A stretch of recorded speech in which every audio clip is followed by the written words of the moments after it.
जय हिंद दोस्तों, स्वागत है आपका हमारे इस प्लेटफॉर्म पर।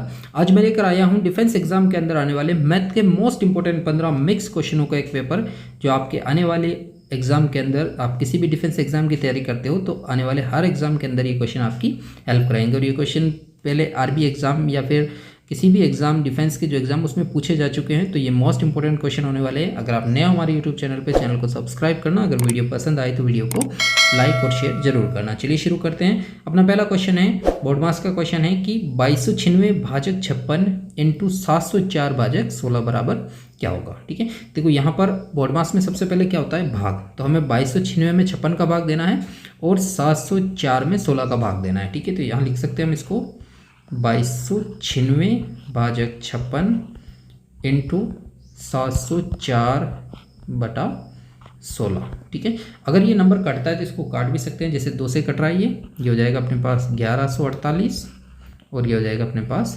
28, और कट रहा है, ये हो जाएगा 14 और ये हो जाएगा 5, 7 और 4 574। ठीक है, अगर हम 14 से डायरेक्ट इसको काटते हैं तो 14 चौक 56 बच गया 1, 14 एकम 14, 41 बार। ठीक है, यानी 2296 में 56 का भाग 41 बार जाता है। इसी तरह 16 का अगर हम भाग देते हैं डायरेक्ट तो 16 का भी चला जाएगा, जैसे 16 चौक 64 बच गया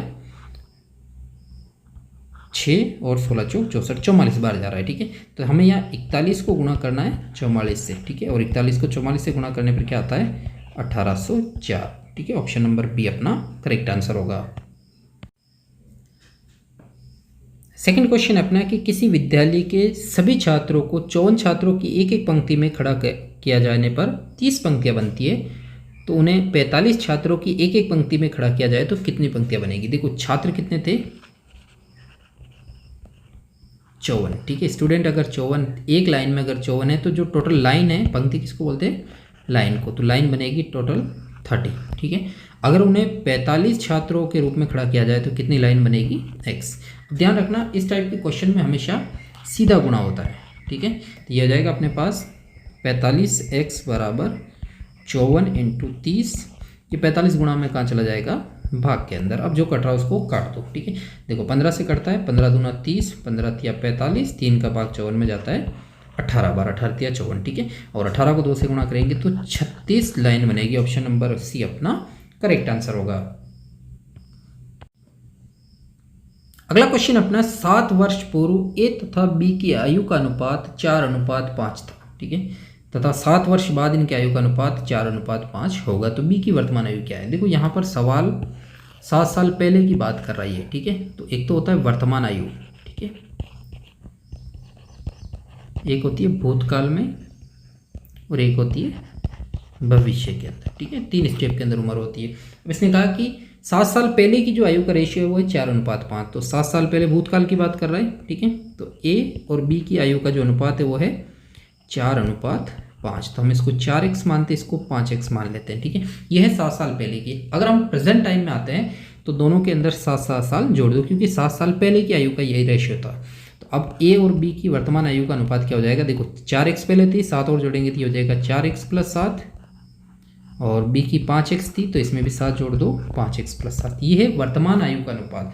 अब इसने कहा कि 7 साल बाद, ठीक है, तो देखो ध्यान रखना 7 साल पूर्व और 7 साल बाद के बीच में जो गैप है वो 14 साल का है। ठीक है, आज के 7 साल पहले और आज के 7 साल बाद में 14 साल का गैप होता है। तब इसने 7 साल बाद की बात की है, तो ए और बी की दोनों की उम्र में हम 7-7 साल और जोड़ते हैं। तो देखो 4x + 7 वर्तमान में है, तो 7 साल बाद क्या हो जाएगी, 4x + 14, और ये हो जाएगी 5x + 14। ये है इनकी 7 साल बाद की आयु, और इनका अनुपात क्या हो जाएगा, 5:6। इसको क्रॉस मल्टीप्लाई कर दो। ठीक है, तो 6 × 24x + 14 × 84 बराबर 25x + 14 70। ठीक है, x एक तरफ करते हैं, ये 24x यहीं रहेगा, इधर आएगा तो माइनस का 25x, 70 वहीं रहेगा, इधर आएगा तो माइनस का 84, क्योंकि प्लस का इधर आएगा तो माइनस का 84 होगा। 24x में से 25x गया तो माइनस का x बराबर माइनस का 14, 70 में से 84 गया तो -14, माइनस माइनस कैंसिल, x की वैल्यू कितनी आई, 14। ठीक है, अब हमसे पूछा है b की वर्तमान आयु कितनी है, तो ये देखो b की वर्तमान आयु ये है 5x + 7, तो यहाँ पर x की वैल्यू हमें 14 लिखनी है, तो ये हो जाएगा अपने पास 5 × 14 + 7, 14 × 5 = 70 और 7 77, ठीक है। तो बी की जो वर्तमान आयु है वो 77 साल है। ऑप्शन नंबर डी अपना करेक्ट आंसर होगा।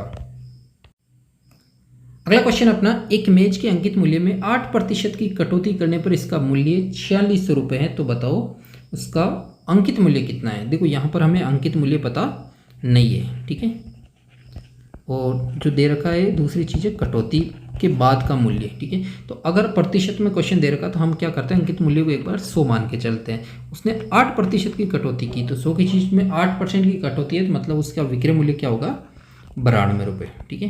अब इसने कहा कि कटौती करने के बाद इसका जो वास्तव में विक्रय मूल्य है वो 4600 है, तो कटौती के नीचे लिख देते हैं हम 4600 रुपये। तो बताओ उसका अंकित मूल्य कितना था, x, क्रॉस मल्टीप्लाई कर दो इसको, तो x बराबर हो जाएगा 100 इंटू 4600 बटा 92, ठीक है। देखो 46 से 92 सीधा सीधा कटता है 2 बार, 46 से कम 46, 2 0 का 2 0, 2 का भाग 100 में जाता है 50 बार, और 50 को अगर हम 100 से गुणा करते हैं तो कितना आता है 5000, यानी उसका जो अंकित मूल्य है वो कितना था 5000। ऑप्शन नंबर बी अपना करेक्ट आंसर होगा। नेक्स्ट क्वेश्चन अपना, ए एक 200 मीटर की दौड़ में बी को 35 मीटर या 7 सेकंड से हरा देता है, तो ए अपनी दौड़ ये पूरी कितने समय में करता है, ठीक है। देखो यहाँ पर एक तो ए है और एक बी है। इसने कहा कि बी को 35 मीटर और 7 सेकंड से हराता है, ठीक है। तो इसका मतलब क्या हुआ कि जो बी है वो ए से 35 मीटर पीछे रह गया, और वो 35 मीटर बी ने कितने सेकंड में तय की थी, 7 सेकंड, क्योंकि ये इसको 7 सेकंड में हराता है, ठीक है। तो यहाँ पर बी ने 35 मीटर की जो दूरी है वो 7 सेकंड में तय की, ठीक है। तो सबसे पहले हमें पता करना है कि बी पूरी दौड़ कितने समय में तय करता है, और पूरी दौड़ कितनी है 200 मीटर की। तो अगर वो 35 मीटर 7 सेकंड में जाता है तो 200 मीटर कितने समय में जाएगा, x, इसको वज्र गुणा कर दो, x बराबर हो जाएगा 200 इंटू 7 बटा 35, 7 5 35, और 5 का भाग 200 में 40 बार, यानी बी ने ये जो दौड़ है वो 40 सेकंड में पूरी की थी। अब हमें पता करना है ए ने कितने समय में पूरी की। तो देखो ये 7 सेकंड से हराता है, सवाल में लिखा हुआ ना 7 सेकंड में हराता है, तो अगर 40 सेकंड में अगर बी पूरी करता है, ये 7 सेकंड पीछे आया, तो ए ने ये दौड़ सिर्फ 33 सेकंड में ही पूरी कर ली थी। ऑप्शन नंबर सी अपना करेक्ट आंसर होगा, क्योंकि वो 7 सेकंड पहले पहुंच गया था उससे। नेक्स्ट क्वेश्चन है अपना कि यदि 4x प्लस 5y बराबर 83 और 3x अनुपात 2y बराबर है 21 अनुपात 22, तो x y माइनस एक्स का मान किसके बराबर होगा। देखो अगर हम इसको सरल करते हैं इस अनुपात को, तो यहाँ से हमें x और y की वैल्यू पता चल जाएगी, ठीक है। अब देखो अनुपात को हमेशा हम भिन्न में लिख सकते थे, हो जाएगा अपने पास 3x बटा 2y बराबर है 21 बटा 22, ठीक है। इसको क्रॉस मल्टीप्लाई करते हैं तो 22 दिया 66, x बराबर है 21 दूना 42 y। अब यहाँ से हमें x अनुपात y पता करना है, क्योंकि देखो दोनों बराबर में हो चुके हैं। तो ध्यान रखना इस कंडीशन में अगर कोई सवाल फंस जाए तो x की वैल्यू y के पास होती है और y की वैल्यू x के पास होती है। तो x की वैल्यू हो जाएगी 42 और y की वैल्यू हो जाएगी 66, ठीक है। अब ये x और y का रेशियो है, अगर ये कटता है तो इसको काट सकते हैं। देखो 2 से कट रहा है, ये हो जाएगा अपने पास 21 और ये हो जाएगा 33, और 3 से कटा ये हो जाएगा 7 और ये 11, यानी x की वैल्यू है 7 और y की वैल्यू है 11, ठीक है। अगर हम इसको यहाँ भी रखते हैं तो 83 ही आएगा। तो हमें यहाँ पूछा है कि y माइनस एक्स बराबर क्या होगा, तो y की वैल्यू है 11 और x की वैल्यू है 7, कितना आ रहा आंसर 4। ऑप्शन नंबर बी अपना करेक्ट आंसर होगा। अगला क्वेश्चन अपना कि यदि tan 2a बराबर कॉट कोष्टक a माइनस 21 डिग्री कोष्टक बंद हो तो तथा 2a एक न्यून कोण है, तो a की वैल्यू क्या होगी, ठीक है। देखो ट्रिग्नोमेट्री के अंदर यहाँ पर अपने पास सवाल दे रखा है कि tan 2a इक्वल है कॉट कोष्टक a माइनस 21 डिग्री, ठीक है। और 2a जो है वो न्यून कोण है, ठीक है। न्यून कोण किसको बोलते हैं, जो 0 से ज़्यादा और 90 से कम है, ठीक है। तो a की वैल्यू क्या होगी। अब देखो यहाँ से अगर हम देखते हैं तो आप ट्रिग्नोमेट्री में एक फॉर्मूला आता है कि tan थीटा बराबर होता है कॉट 90 माइनस थीटा, ठीक है, या फिर कॉट थीटा बराबर होता है tan 90 माइनस थीटा, ठीक है। तो अगर हम यहाँ पर भी चेंज कर सकते हैं, यहाँ पर भी चेंज कर सकते हैं। तो अगर हम देखो इस कोट को चेंज करते हैं, और कोट क्या होता है tan 90 माइनस थीटा, तो ये हो जाएगा अपने पास tan 2a बराबर कोट की जगह हम क्या लिखेंगे tan, ठीक है, और 90 माइनस थीटा की वैल्यू कितनी है यहाँ पर दे रखा है A-21, तो यहाँ लिखेंगे A-21 डिग्री। ठीक है, अब ये हो जाएगा अपने पास 10। ठीक है, देखो यहाँ 10 से 10 को काट भी सकते हैं। 2A बराबर हो जाएगा 90 माइनस प्लस माइनस का A, ठीक है, और माइनस माइनस प्लस का 21। ठीक है, कोष्टक हटा दिया हमने। तो ये देखो ये माइनस का A किधर आएगा, तो प्लस का A हो जाएगा। ठीक है, और 2A और प्लस का A बराबर हो गया 3A बराबर 90 और 21 होता है 111। ठीक है, और 3 से 111 कितनी बार करता है, 37 बार। तो A की वैल्यू कितनी आ रही है, 37 डिग्री। ऑप्शन नंबर ए अपना करेक्ट आंसर होगा। नेक्स्ट क्वेश्चन अपना कि एक आयत की लंबाई में 60% की वृद्धि की गई और इसकी चौड़ाई में कितने प्रतिशत कम किया जाए कि इसके क्षेत्रफल में कोई परिवर्तन ना हो। ठीक है, देखो बहुत ही इंटरेस्टिंग क्वेश्चन है। एक आयत है, इसने कहा कि आयत की लंबाई में तो वृद्धि की गई है, ठीक है, और कितनी 60% की, लेकिन इसकी चौड़ाई में कितना कम करे कि उसका क्षेत्रफल में कोई परिवर्तन नहीं। तो देखो हम आयत का पुराना क्षेत्रफल क्या मान के चलते हैं, 100।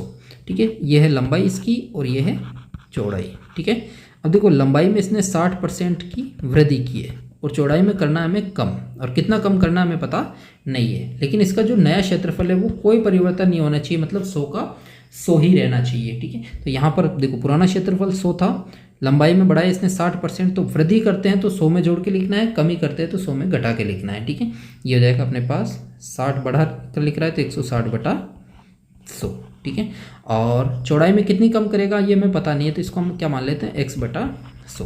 ठीक है, अगर हम इसको सरल करते हैं तो देखो यहाँ 2 0 से ये 2 0 कट गया और इसको क्रॉस मल्टीप्लाई कर दो। ठीक है, तो 160x बराबर हो जाएगा 100 × 100।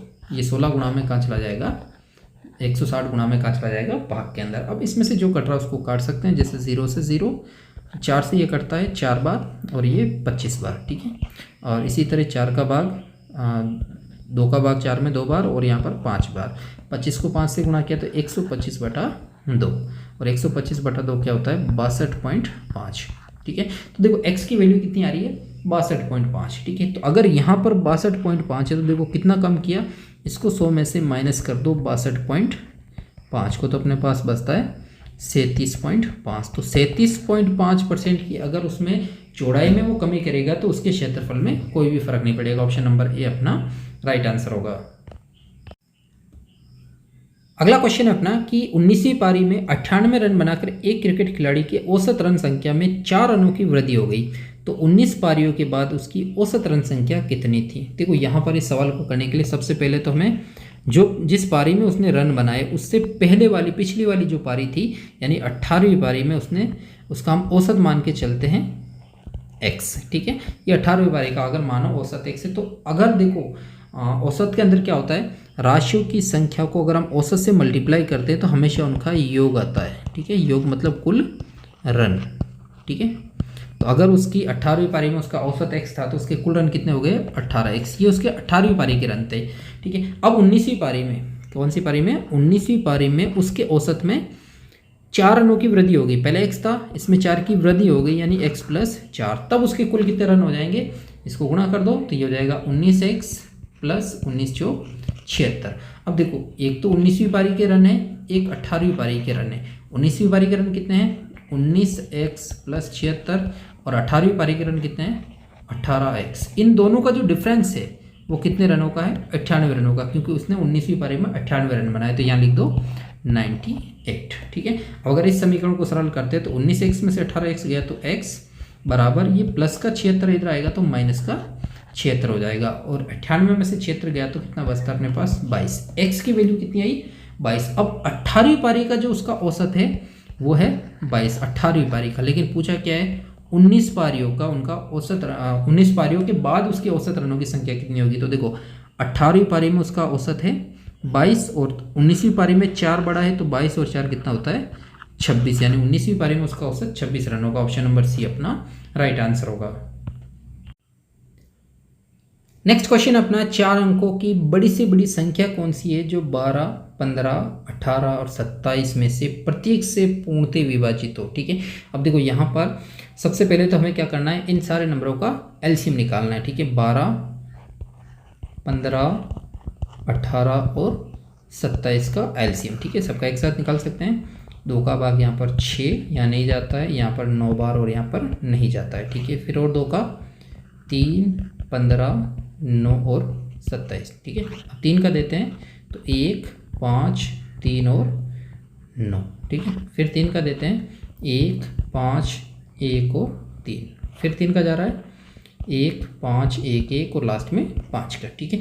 अब इन सारे नंबरों को अगर आप आपस में गुणा करते तो 5 तिया 15, 15 तिया 45, 45 दूना 90, 90 दूना 180 और 180 को अगर हम 3 से गुणा करेंगे तो 540। जो इनका एलसीएम है वो कितना आया 540, ठीक है। तो 540 3 अंकों की वे बड़ी से बड़ी संख्या है जो इनसे पूर्णतः विभाजित है, लेकिन इसने पूछा 4 अंकों की। तो देखो 4 अंकों की सबसे बड़ी संख्या क्या होती है 9999, ठीक है।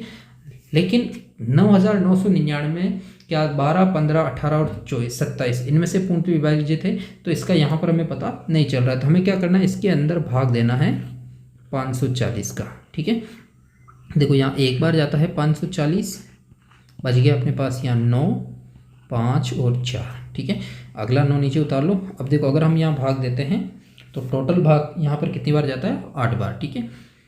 8 0 0, 8 चौक 32, हासिल का 3 और 8 5 40 और 3 43। तो यहाँ पर देखो 972, ठीक है। 279 अभी भी शेष बच रहा है। ये जो शेष बचा है 279, इसको 9999 में से माइनस कर दो 279 को, तो अपने पास यहाँ कितना बचता है 0279। तो 9720 4 अंकों की वे बड़ी से बड़ी संख्या है जो 12, 15, 18 और 27 इन सब में से पूर्णतः विभाजित है। ऑप्शन नंबर बी अपना राइट आंसर होगा। नेक्स्ट क्वेश्चन अपना कि एक चुनाव में 2 उम्मीदवार थे, एक उम्मीदवार 30% मत लेकर 16,000 मतों से हार गया, तो बताओ कुल कितने मत पड़े। देखो यहाँ पर चुनाव के अंदर जो कुल मत पड़ते हैं उसमें से एक जीतता है और एक हारता है, ठीक है। और जो हार जीत का जो इनका अंतर होता है वहाँ से इनकी जीत और हार डिसाइड होती है, ठीक है। अब देखो यहाँ पर ध्यान रखना हमेशा कि जिसको 50% से ज़्यादा वोट मिलेंगे वो हमेशा जीतता है। तो यहाँ देखो हारने वाले को कितने मिल रहे हैं 30%, ठीक है। तो जीतने वाले को कितने मिलेंगे 70%, कितने में से 100 में से, ठीक है। अगर मान लो 100 ही वोट पड़े तो जीतने वाला 70 लेकर गया और हारने वाला 30 वोट या 30 मत उसे प्राप्त हुए, ठीक है। तो देखो इनका अंतर देखते हैं, तो 70 और 30 का अंतर कितना है 40 वोटों का। तो मान लो 100 वोटों का अगर इलेक्शन हुआ तो वो 40 वोटों से हारता है। अब जो वास्तव में इनका अंतर दे रखा है वो 16,000 है, तो अंतर के नीचे लिख देते हैं हम 16,000। तो बताओ कुल कितने मत पड़े, कुल के नीचे x मान के इसको क्रॉस मल्टीप्लाई कर दो, तो x बराबर हो जाएगा 100 × 16,000 बटा 40, ठीक है। 0 से 0 कट गया, 4 चौक 16, 2 0 का 2 0, और 400 को अगर हम 100 से गुणा करेंगे तो कितना आएगा 40,000। ऑप्शन नंबर डी अपना राइट आंसर होगा। अगला क्वेश्चन अपना कि एक खिलौने को 10.80 रुपये में बेचने पर 10% की हानि होती है, तो इसे कितने में बेचा जाए कि 20% का लाभ हो। देखो यहाँ पर एक सौदे को 2 बार बेचना चाहता है, एक बार बेचा तब उसको 10% की हानि हुई, लेकिन इस बार वो 20% का लाभ कमाना चाहता है। जब इसको 10% की हानि हुई तब उसने 10.80 रुपये में बेचा, लेकिन अब कितने में बेचना चाहेगा कि उसे 20% का लाभ हो। तो देखो यहाँ पर इस तरफ भी विक्रय मूल्य लिखना है और इधर भी विक्रय मूल्य ही लिखना है, ठीक है। एक विक्रय मूल्य प्रतिशत का होगा और एक वास्तविक में जो विक्रय मूल्य है वो लिखा जाएगा, ठीक है। अब देखो 10% की हानि हो रही है, 10% की हानि का मतलब 100 रुपये की जो चीज़ है वो कितने में बिक रही है 90 रुपये में। तो अगर विक्रय मूल्य 90 है, ठीक है, प्रतिशत में, तो वास्तव में कितना है 10.80। अब ये कह रहा है कि 20% का लाभ होना चाहिए, तो 20% का लाभ का मतलब है कि 100 की चीज़ कितने में बेचना चाहेगा वो 120 के अंदर, यानी अगर वो 120 में बेचना चाहता है तो वो कितने में बिकेगी x में, ठीक है। वास्तव में कितना होगा x, यहाँ से इसको क्रॉस मल्टीप्लाई कर दो तो x की वैल्यू क्या होगी 120 × 10.80 बटा 90, ठीक है। अगर हम यहाँ इसका पॉइंट हटाते हैं तो देखो यहाँ नीचे 2 0 लगेगा, ठीक है। अब इसमें से जो कट रहा है उसको काट दो। सबसे पहले इन 2 0 से ये 2 0, 9 से अगर हम इसको काटते हैं तो 9 1 कम 9 0 का 0 और 9 1 कम 9 9 दूना 18, 12 को 12 से गुणा करेंगे तो क्या आएगा 144 बटा 10, 1 0 एक संख्या छोड़ के पॉइंट लगा दो, तो कितने बिकेगी वो 14.4 या 14.40 में। ऑप्शन नंबर सी अपना राइट आंसर होगा। अगला क्वेश्चन अपना, एक संख्या का 40% दूसरी संख्या के 3/5 के बराबर है, तो पहली संख्या का दूसरी संख्या से क्या अनुपात है। ठीक है, अभी देखो इस टाइप का क्वेश्चन हमने पहले भी किया है। एक संख्या, ठीक है, तो हम उसको क्या मान लेते हैं, x, इसका 40%, दूसरी संख्या है एक y, इसका 3/5, ये इस दोनों के बराबर है। तो यहाँ से हमें x और y का अनुपात पता करना है, यानी पहली संख्या का दूसरी संख्या से अनुपात पता करना है। तो देखो यहाँ हो जाएगा अपने पास, इसका प्रतिशत हटाते हैं तो आधा कितना आएगा 100, और ये कटते तो इसको काट सकते हैं, जैसे ये हो जाएगा 20 दूना 40 और 20 पंजो 100। देखो इन दोनों का बेस बराबर है तो हम इसको यहाँ भी काट सकते हैं। तो ये हो जाएगा अपने पास 2x बराबर 3y। ठीक है, अब देखो यहाँ से x और y का अगर अनुपात पता करते हैं तो x की वैल्यू मैंने बताया y के पास होती है, यानी 3, और y की वैल्यू हो जाएगी तो x और y का जो रेशियो है वो कितना होगा, 3:2। ऑप्शन नंबर बी अपना राइट आंसर होगा। अगला क्वेश्चन अपना, एक की कार्य क्षमता 20 से दुगनी है, यदि दोनों मिलकर किसी कार्य को 14 दिन में समाप्त करें तो ए अकेला इसे कितने दिनों में समाप्त करेगा। देखो ये भी मोस्ट इंपॉर्टेंट क्वेश्चन है। ठीक है, ए की कार्य क्षमता 20 से दुगनी है। देखो किससे दुगनी है, 20 से दुगनी है। ठीक है, यहाँ पर ध्यान रखना कि जिसकी कार्य क्षमता दुगनी होती है वो कम समय में काम करता है, इस चीज़ का खास तौर पर ध्यान रखना है। तो अगर हम मान लेते हैं कि ए किसी कार्य को अगर x दिन में करता है तो बी उसको करेगा 2x दिन में, ये इससे दुगना समय लेगा। अब इन दोनों ने मिलकर, यानी a प्लस b, इन दोनों ने मिलकर इस काम को कितने दिन में फिनिश किया था, 14 दिनों के अंदर। ठीक है, अब देखो अगर हम इनकी कार्य क्षमता यानी इनका एक दिन का काम निकालते हैं, एक दिन का काम, ठीक है, तो a का हो जाएगा 1/x, b का हो जाएगा 1/2x, और दोनों का हो जाएगा 1/14। ये कब आता है दोनों का मिलकर, जब इन दोनों को हम जोड़ते हैं। ठीक है, दोनों ने मिलकर किया ना, तो अगर हम इन दोनों को जोड़ते हैं तो कितना आता है अपने पास, 1/14। ठीक है, अब अगर इस समीकरण को अगर हम सरल करते हैं तो सबका एक साथ एलसीएम ले लो, तो x, 2x और 14 का एलसीएम होता है 14x, क्योंकि 2 और 14 में 2 का भाग, 14 में दोनों का भाग जाता है और x में x का भाग जाता है। अब देखो यहाँ से x में x से x कट गया, क्या बचा अपने पास 14, और 14 को x से गुणा करेंगे तो क्या आएगा 14, प्लस 2x से, देखो यहाँ x से x कट गया, 2 का भाग 14 में 7 बार, और 7 को 1 से गुणा किया तो 7, बराबर 14 से 14 कट गया, क्या बचा x, और x को 1 से गुणा करेंगे तो क्या आएगा x, और जब सबका एक साथ एलसीएम लेते हैं तो एलसीएम कट जाता है। क्या बचा अपने पास, x की वैल्यू कितनी आई, 14 और 7 21। ठीक है, ये है x की वैल्यू। अब देखो x किसको माना था हमने, a के काम को, मतलब a इस काम को 21 दिन में करता है। ठीक है, और b उसको 21 दूना 42 दिन में करता है। ठीक है, तो यहाँ हमसे पूछा क्या है, ए अकेला इस काम को कितने दिन में समाप्त करेगा, 21 दिन में। ऑप्शन नंबर सी अपना राइट आंसर होगा।